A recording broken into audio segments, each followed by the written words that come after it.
Weeks before the storm that would change everything, Emberholt was an ordinary village and Rurik was an ordinary man. A woodcarver, unmarried, unnoticed. The kind of man whose name people forgot even after they had said it. He did not resent his life, exactly. He simply wished, some nights, that someone would notice he was in it. One evening, gathering firewood, Rurik found something in the underbrush that was not firewood at all.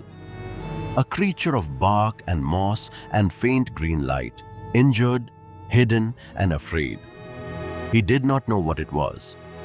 He only knew it was hurt, and so, without thinking twice, he knelt down to help it.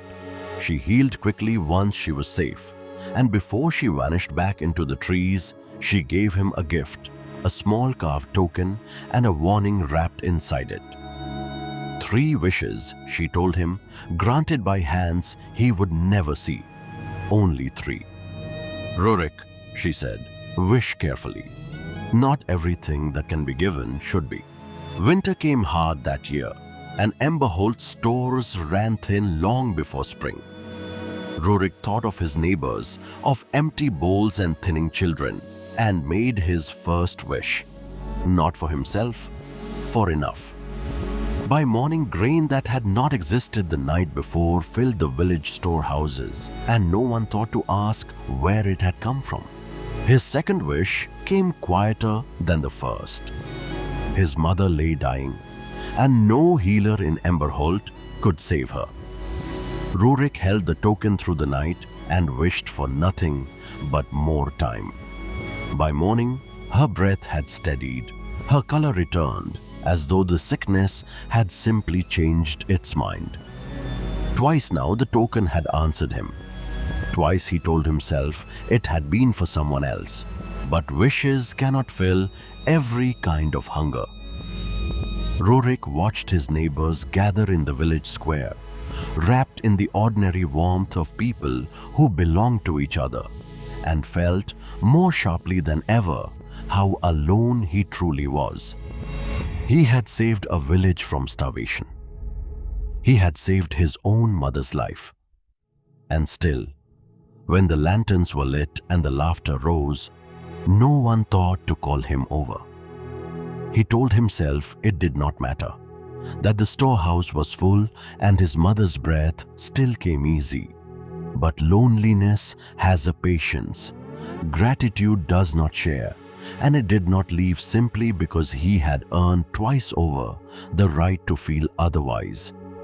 He went home that night the way he went home every night alone, past windows glowing with other people's warmth, carrying a token that could fix almost anything except the one thing he actually wanted.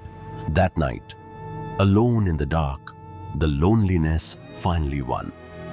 Rurik took the token in shaking hands one last time and made a wish he knew, even as he spoke it, he had no right to make. He did not wish for someone to love him. He wished for someone he could not have, brought to him in secret so that just once he would not be alone. Isolde knew nothing of Rurik or Emberholt or the wish that would soon reach across the distance between their two worlds. That evening, like every evening before it, she sat in her father's garden, laughing at something a friend had said, entirely at peace. She would not remember later that this was the last ordinary night of her life. The wish did exactly as he asked, and it was exactly as wrong as it sounds.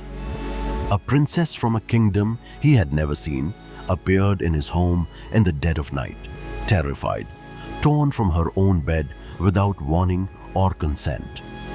Rurik looked at what he had done and understood too late that some wishes cannot be taken back once they are spoken. It happened again the next night, and the night after that. Each time, Rurik told himself it would be the last, and each time, when darkness fell, he found he could not bring himself to stop it. He was not a cruel man.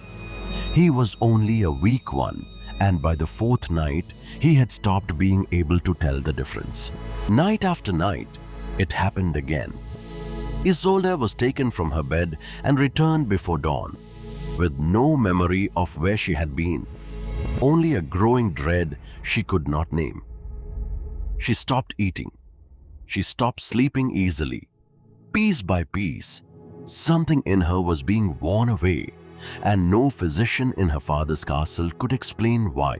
Her father, King Osric, was not a man easily frightened, but watching his daughter fade in front of him frightened him more than any battle ever had. One evening, he set aside his crown and his armor's authority both and simply asked her, gently, to tell him what was wrong. And so, finally, she told him. Not everything, not who, not where, only that each night she was taken and each morning returned, and that the last thing she remembered before waking in her own bed again was a single whispered word, Emberholt. Osric's grief did not turn to comfort. It turned, slowly and completely, into something far colder. He did not know which man in that village had done this. He only knew its name, and that was enough. Osric could not put a face to his daughter's suffering, so he chose instead to hold an entire village accountable for the sin of one man hidden inside it. The king did not march in anger. He marched in something colder, something that would not be talked down or reasoned with. He did not know which man in Emberholt had wronged his daughter. He only knew the village's name, and that to him was reason enough. Word reached Emberholt before the army did. An unknown force marching from the south. No warning, no demand, no explanation. Rurik heard the rumor same as everyone else. But where his neighbors heard only fear, Rurik heard something else entirely.